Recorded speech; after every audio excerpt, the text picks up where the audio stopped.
Sarah Valenti. And I'm Kristen Leone. Welcome to Campus Connection. Today, we take a look at recent developments revolving around CONY 2012, set sail to the Study Abroad Expo, and follow up with our men's basketball team after a heartbreaking loss at the NCAA tournament. You may be one of the 80 million people who have seen the YouTube phenomenon, CONY 2012. Now its co-creator, Jason Russell, is making headlines again, but for a much less impressive reason. We turn to Corey Bracey with the details.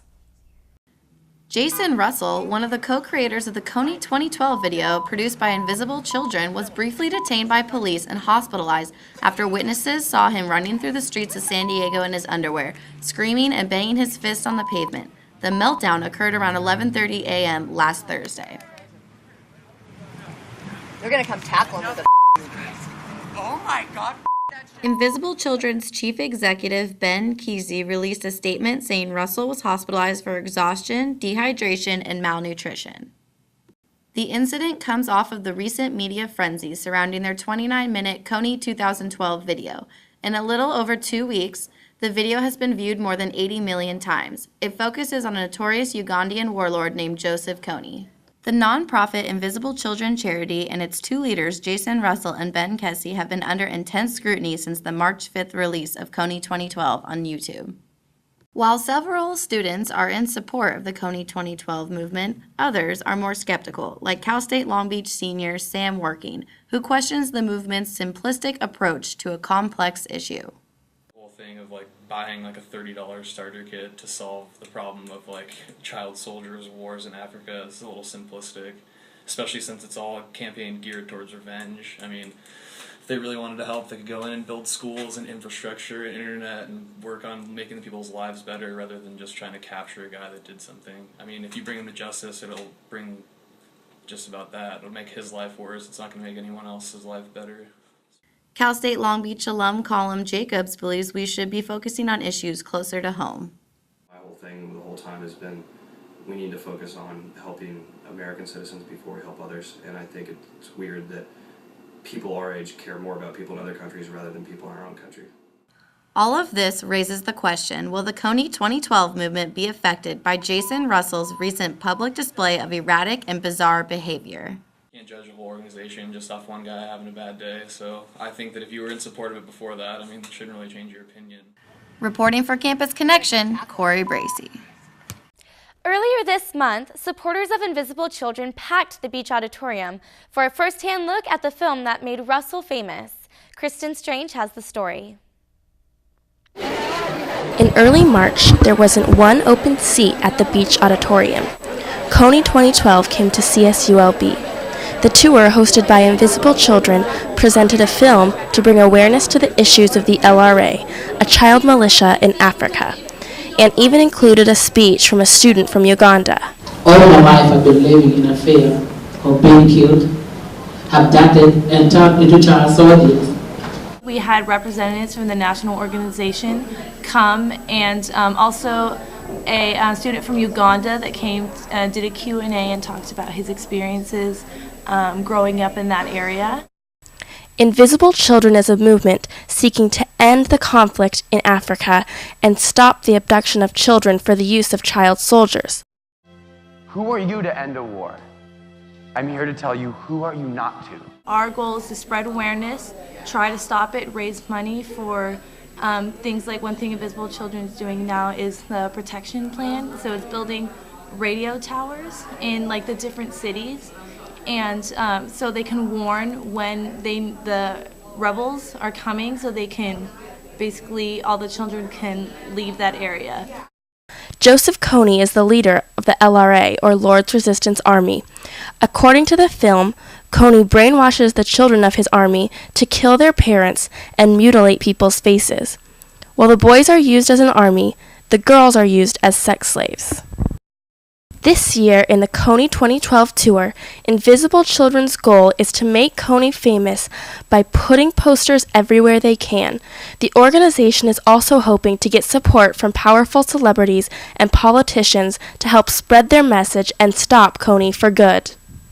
I'd like indicted war criminals to enjoy the same level of celebrity as me. That seems fair. From the Beach Auditorium, Kristen Strange, Campus Connection. Next, we meet a pair of students whose collaboration as tutor and student has grown into a close friendship. Karen Lopez has the story. Sulamita and Jennifer spend a great amount of time together a week. Their hours studying together as student and tutor nearly a year has created a close bond between the two. It's been really fun. I mean, she teaches me like a lot of grammar that I didn't really know in the beginning. I was like, oh, like I don't get grammar. And then she helped me improve on my essay a lot, and I do see an improvement. So that's like a good thing. Sulamita's really great. She definitely stands out to me because I could really tell that she wants to learn, and more than that, it's not just like doing well in an essay or learning that specific like grammar rule.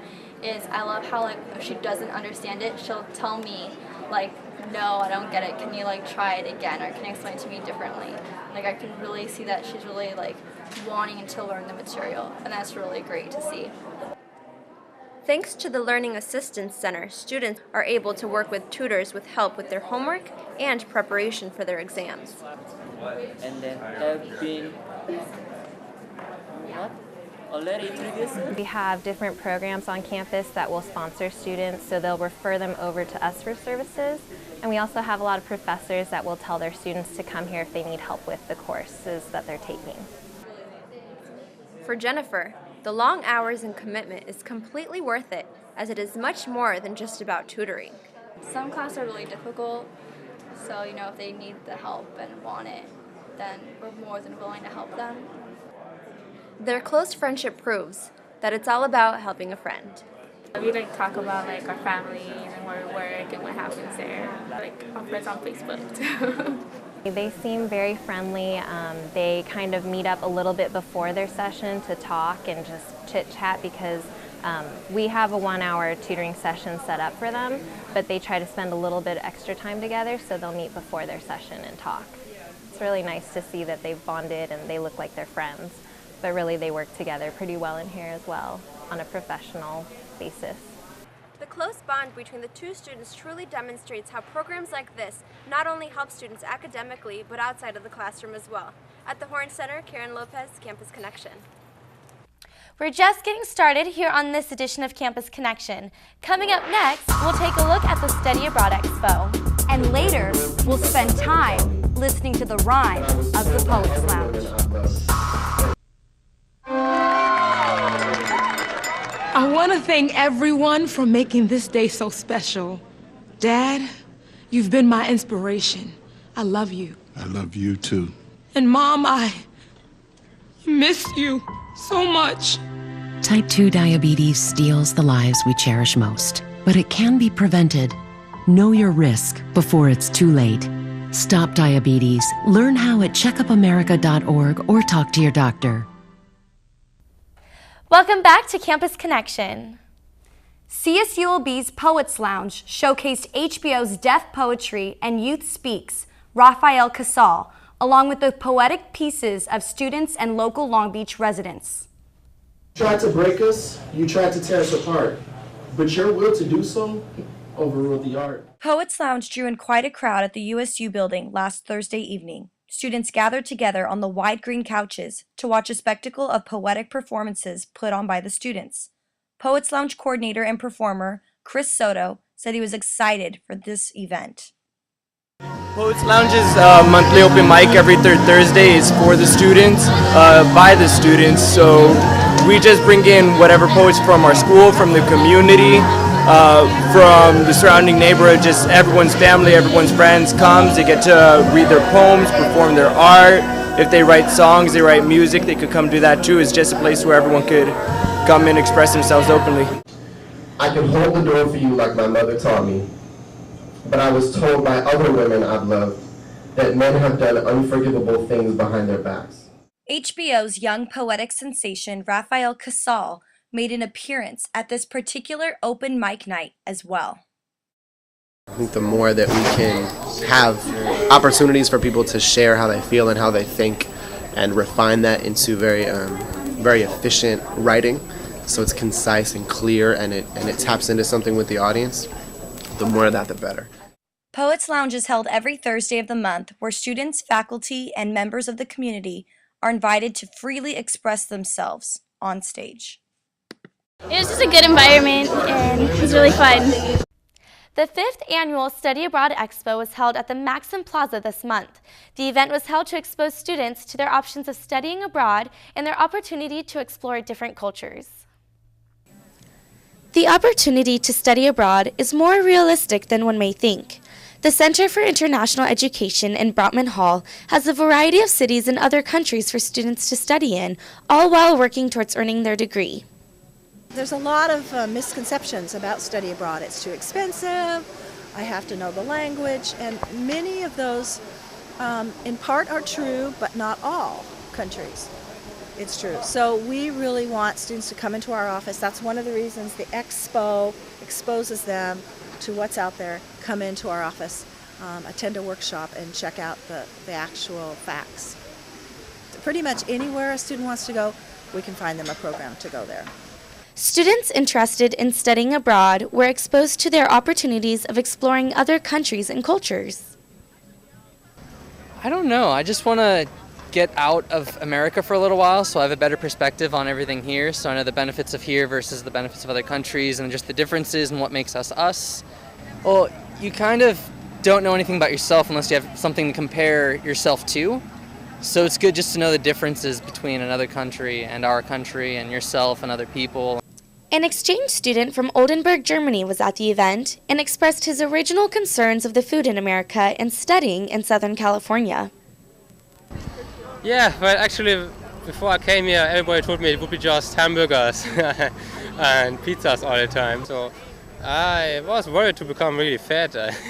Actually, the only thing I'm worried about is like the sun is a bit too strong and I get sunburn or something like this. But definitely it's a very enjoyable weather for me.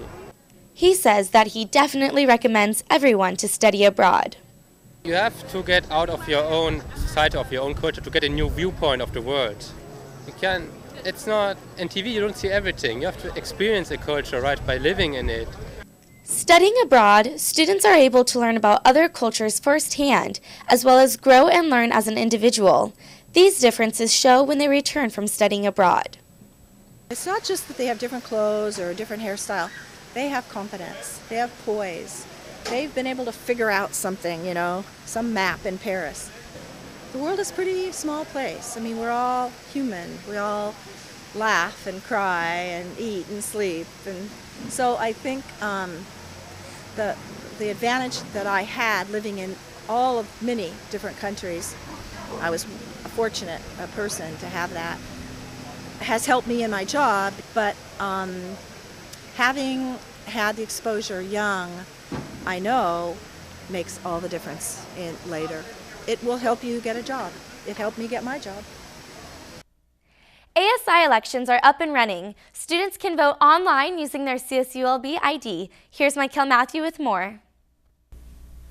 Hi, I'm here with Christina Esparza, the Communications Coordinator for ASI. How are you doing? I'm good. How are you? I'm doing fine. And could you tell us just about the ASI elections? Sure. Associated Students Incorporated is a student organization here on campus that is also an auxiliary. When you pay your student fees, it goes into ASI to deliver programs and student services to the students. And the elections are basically putting the students who would be in charge of that. So it would be ASI President, Vice President, Treasurer, also the Senate, which works as ASI's Board of Directors, the University Student Union Board of Trustees, which oversee the Student Union and the Student Recreation and Wellness Center. And we also own and operate the Isabel Patterson Child Development Center, the Recycling Center, and the Sir Optimus House. So basically, the students are electing people to be overseeing those things, to be in charge of those things, as well as several other programs and student services. Okay. And can you just tell us, for those students who don't know, why is it important for them to go out and vote? It is important for them to go out and vote because ASI is a multi-million-dollar corporation that is being run by students, and I think every single student has a financial stake in ASI, so I would think that they would want to be informed on whoever's running and what they feel they bring to the table in terms of student advocacy or services. And I think if they vote, they'll have, like any election, they have a voice. So where could students go to vote for these positions? You don't really have to go anywhere to vote because you get an email from ASI asking you to vote on the ballot. You just click on the ballot for who you want to vote for. Each ballot has a student, the photo of the student as well as their platform, so that would make it easier for you to figure out who you would want to represent you as a student leader.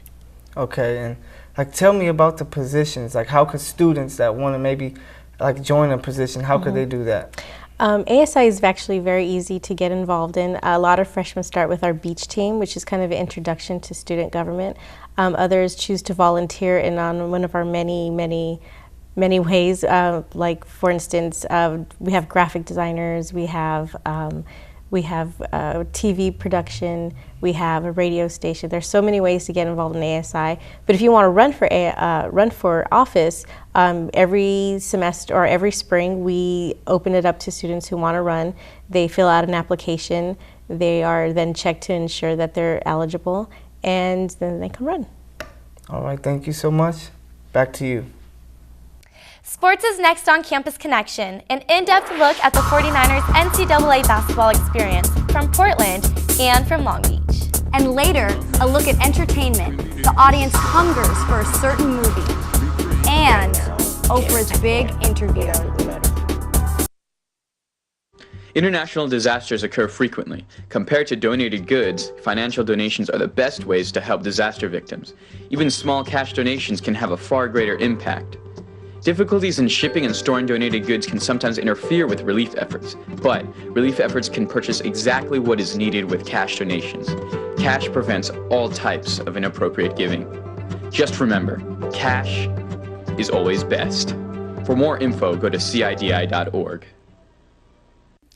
Now for a look at sports, we turn to Kearney Ross. Thanks, Sarah. With a win over UC Santa Barbara in the Big West Tournament Final, the Long Beach State men's basketball team advanced to the second round of the NCAA tournament in Portland, Oregon.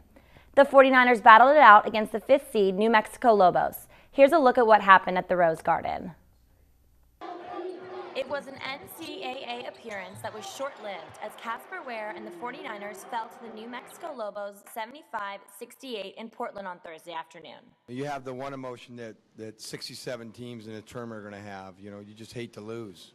It doesn't matter if you have seniors or what, you know, to know your season's over when you feel like you're a team that can make some plays in the tournament and get some, you know, go deeper than this is disappointing. The Beach went 15-1 in big conference play this season and made their first NCAA appearance since 2007. It was seniors Casper Ware, TJ Robinson, and Eugene Phelps' last game in the 49ers uniform. I felt like I let my whole team down, the fans down. It was just a bad moment for me. It feels bad because I feel like I didn't do my job because we didn't win tonight. So right now I don't feel too good.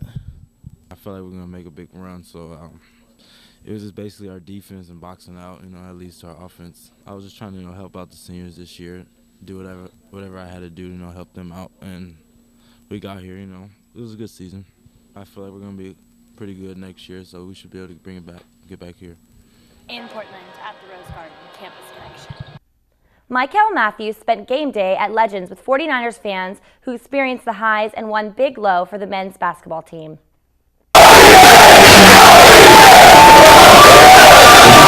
Long Beach State hasn't made an NCAA tournament appearance since 2007, with the 49ers clinching their spot in the Field of 68 with their Big West Tourney title. The Beach fans look to support their team even with them all the way up in Oregon. 49er fans were found in bars all over the Long Beach area. Legends is a popular sports bar in Belmont Shore, and it was jam-packed with cheering students and alums. There were screaming, "Go Beach" chants, and even boos from those in attendance. Legends, usually a rowdy place, was taken to a new level for this big game. We always have such a great turnout for Long Beach State games. The city is a huge supporter of Long Beach State basketball, so it's amazing. Electric, absolutely off the hook. Well, I think it would have been better to be in Portland, but second best, right here. right here at Legends. Long Beach came up short in a hard-fought game against New Mexico. Though Long Beach State's season ended, the fans still continued to cheer. These fans are hoping they don't have to wait another 5 years for another NCAA tournament bid. Reporting for Campus Connection, Michael Matthew. The Long Beach State Dirtbags started a 7-game road trip against the Cal State Fullerton Titans this past weekend. The Titans slipped past the Dirtbags in 2 of 3 games by only 1 run, but in Game 3, the Dirtbags fired back, winning the game 7-2. The Dirtbags have lost 8 of 18 games by only 1 run this season. They will face Pepperdine on Wednesday, March 20th, before they travel to Kansas for a 3-game series against Wichita State on March 23rd. The number 9 ranked Long Beach State men's volleyball team was swept by number 1 ranked UC Irvine in conference play Saturday night. UCI advanced to 18-3 overall and 14-3 in the league, while Long Beach dropped to 10-11. The Long Beach State Sand volleyball team will host Pepperdine in the second dual match ever for the 49ers at 2 p.m. on March 21st. The 49ers won their first match ever on Tuesday, March 13th, sweeping Loyola Marymount 5-0. That's all for sports. Back to you. Thanks, Kearney. Still ahead, Kristen Strange with this week's entertainment, including the long-awaited Hunger Games premiere. It takes more than perfect balance. More than a great pair of legs. More than a good sword. It takes more than just talent. More than the will to win. It takes you. It takes your donations to support the U.S. Olympic and Paralympic teams. And now you can donate on Facebook. He's done it! The U.S. has done it! Support the U.S. Olympic team on Facebook and donate to make Olympic dreams come true. Welcome back. We head now to entertainment with Kristen Strange. The long-awaited movie The Hunger Games comes out Friday, March 23rd. Based on the books by Suzanne Collins, the movie follows 12 young people as they fight to the death on live television. Primrose Everdeen. I volunteer as tribute. That's all they want. There's 24 of us, Gail. Only one comes out. And so it was decreed that each year the 12 districts of Pan Am shall offer up in tribute one young man and woman between the ages of 12 and 18 to be trained in the art of survival and to be prepared to fight to the death. After the death of Whitney Houston, Oprah Winfrey has the first interview with Whitney's daughter, Bobbi Kristina. For me, it's Does that comfort you or not? I can sing her music, but to hear it right now, Can't. I can't. You know, to hear it, I can hear her voice, in spirit talking to me and telling me, keep moving, baby. I'm right here. I got you. There have been rumors that she is now dating her unofficial adopted brother, Nick Gordon. Although TMZ reported they were officially a couple, Gordon says they are just good friends and comforting each other during Whitney's death. Gordon and Bobbi Kristina are not related, but were raised in the same household. Peter Facinelli and Jenny Garth are calling it quits after 11 years of marriage. The couple confirmed their split, but said they are both dedicated to raising their 3 daughters together. That's it for entertainment. Back to you. Thank you for watching Campus Connection. I'm Sarah Valenti. And I'm Kristen Leone. See you next time.